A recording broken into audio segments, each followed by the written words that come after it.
اعوذ باللہ من الشیطان الرجیم بسم اللہ الرحمن الرحیم۔ ناظرین اکرام، السلام علیکم ورحمۃ اللہ وبرکاتہ۔ میں صوفی جی ایم خلیل قادری الچشتی افتخاری خاک پائے پنجتن پاک پھر آپ کی خدمت میں ایک نیا موضوع لے کر حاضر ہوا ہوں۔ لیکن اس سے پہلے اگر آپ ہمارے چینل پہ نئے ہیں تو آپ پلیز ہمارے چینل کو سبسکرائب کیجئے، لائک کیجئے، شیئر کیجئے۔ عزیزان محترم، آج ہم جس موضوع پر بات کرنے والے ہیں اس کا عنوان ہے ہو کا راز۔ در حقیقت ہو کیا ہے، ہو کی حقیقت کیا ہے، ہو کے اسرار کیا ہے؟ جیسا کہ حدیث قدسی میں اللہ تبارک و تعالی فرماتا ہے کنت کنزا مخفیا فاحببت ان اعرف فخلقت الخلق، یعنی جب میں نے چاہا کہ پہچانا جاؤں تو میں نے خلق کی تخلیق فرمائی، خلق کو پیدا کیا۔ میں ایک پوشیدہ خزانہ تھا تو وہ خزانہ کس صورت میں تھا؟ کیا وہ مادی شکل میں تھا؟ کیا وہ خاکی شکل میں تھا؟ کیا وہ آتشی شکل میں تھا؟ کیا وہ آبی شکل میں تھا؟ کیا وہ بادی شکل میں تھا؟ یا وہ نوری شکل میں تھا؟ وہ خزانہ در حقیقت کون سا خزانہ تھا؟ جیسا کہ اللہ تبارک و تعالی قرآن کریم میں فرماتا ہے قد جاءکم من اللہ نور و کتاب مبین۔ سورہ مائدہ میں اللہ تبارک و تعالی فرماتا ہے کہ قد جاءکم من اللہ نور و کتاب مبین، بے شک اللہ تبارک و تعالی کی طرف سے ایک نور آیا اور روشن کتاب۔ اس سے یہ بات ثابت ہو گئی کہ اللہ کی طرف سے ایک نور آیا اور ایک روشن خطاب۔ نور علم کو بھی کہا جاتا ہے، نور اچھے خیال کو بھی کہا جاتا ہے، نور خوبصورت شے کو بھی کہا جاتا ہے۔ تو اللہ تبارک و تعالی اپنے مقرب بندوں سے کیا فرما رہا ہے؟ کیونکہ ظاہر سی بات ہے کہ قرآن کی ہر آیت سمجھنے کے لیے ہم کو پہلے ترجمہ سمجھنا ہوگا، ترجمے کے بعد تفسیر سمجھنی ہوگی، تفسیر کے بعد شان نزول سمجھنا ہوگا، شان نزول کے بعد منشأ خداوندی سمجھنا ہوگا۔ اور آج کل جو بات معاشرے میں پھیلی ہوئی ہے وہ یہ ہے کہ ہدایت وہی انسان دے سکتا ہے جو عالم ہو۔ بے شک ہدایت وہی انسان دے سکتا ہے جو عالم ہو، جو علم جانتا ہو، لیکن بالکل ایسا نہیں ہے کہ وہ ظاہری علم ہی ہو، بلکہ ظاہر اور باطن دونوں کا علم ہونا چاہیے۔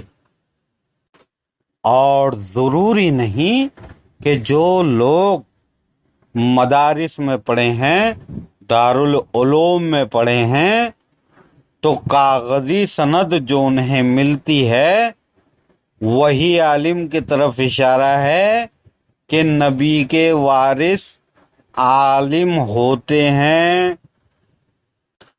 العلماء وارث الانبیاء، یعنی علماء اکرام نبیوں کے وارث ہوتے ہیں۔ علماء سے مراد ہے علماء دین، علماء دین محمدی صلی اللہ تعالی علیہ وسلم۔ اللہ تبارک و تعالی اگر چاہے تو ایک بکری چرانے والے کو بھی علم سے لبریز کر دیتا ہے، کھیت میں ہل چلانے والے کو بھی اللہ تبارک و تعالی علم سے لبریز کر سکتا ہے اور کرتا ہے، کیونکہ وہ کل شائن قدیر ہے، ہر چیز پہ قادر ہے، وہ جو چاہے کر سکتا ہے۔ حاصل کلام یہ کہ وہ نور جو اللہ کی طرف سے آیا وہ کس شکل میں تھا؟ تو وہ نور غیبی شکل میں تھا، غیب میں تھا، نہ نظر آنے والا تھا، جیسا کہ انسان کا حقیقی وجود آج بھی مادی آنکھوں سے نہیں دیکھا جا سکتا۔ اس وجود کو دیکھنے کے لیے روحانی آنکھوں کی ضرورت پڑتی ہے جو انسان کے ظاہری آنکھوں کے مانند ہی اس کے باطن میں ہوا کرتی ہے۔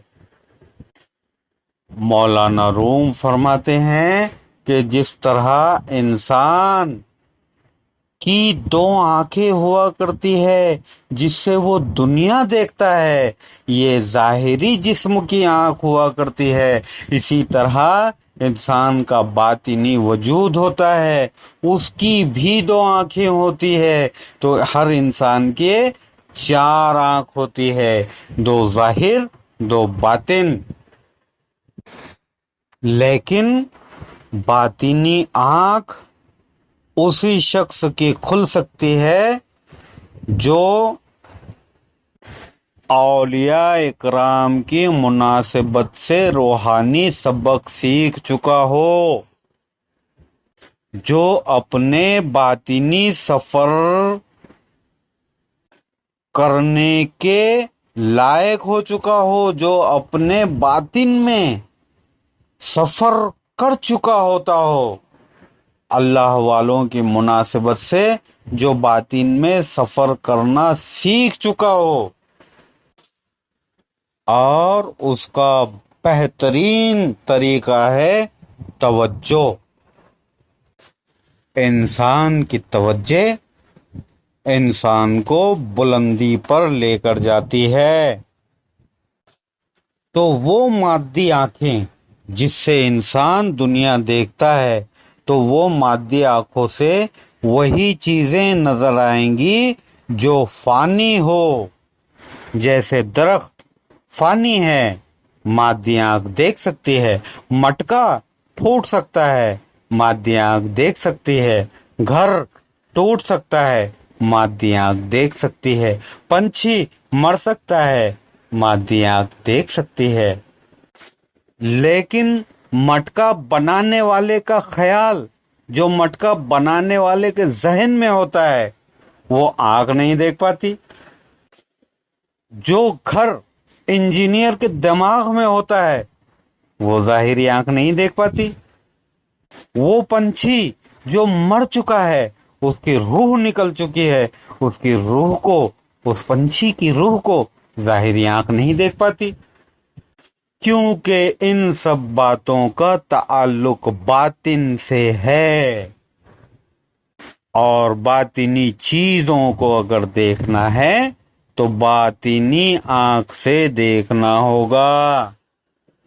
تو اسی طرح وجود ہو اس صورت میں جلوہ افروز تھا۔ نقطۂ غور و فکر ہے کہ ہر جاندار چیز جب سانس لیتی ہے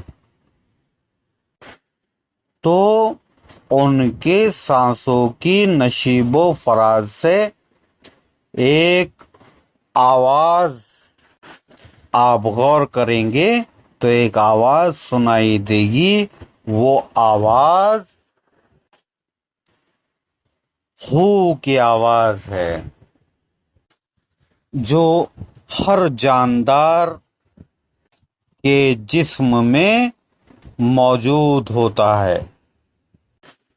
مقام ہو اگر مکمل طور پر سمجھنا ہے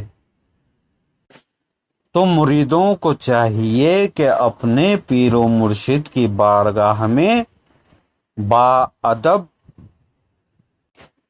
با احترام جا کر بیٹھیں اور پیر کے پہلو میں جا کر یہ عرض کریں کہ سرکار مجھے اس نقطۂ ہو پر کچھ بیان فرمائیے۔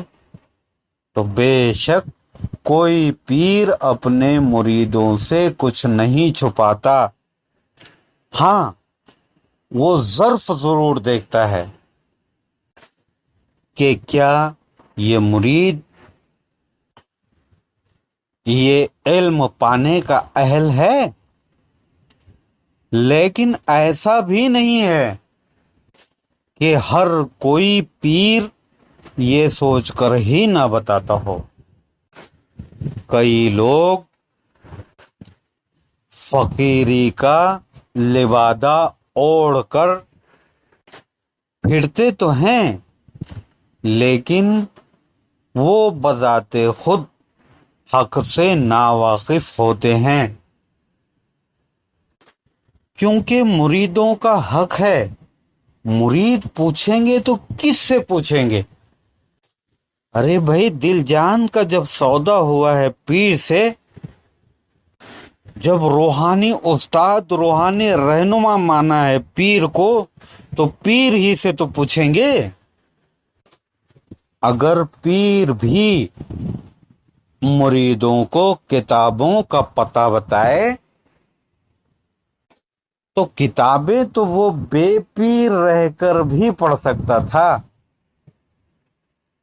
لیکن جب مرید کو پیر کے دامن سے وابستگی ہوتی ہے تو وہ کتاب پڑھنا اس کتاب پڑھنے سے لاکھ درجہ بہتر ہوتا ہے، کیونکہ وہ علم کے ساتھ ساتھ عمل کو بھی جلوہ افروز پاتا ہے۔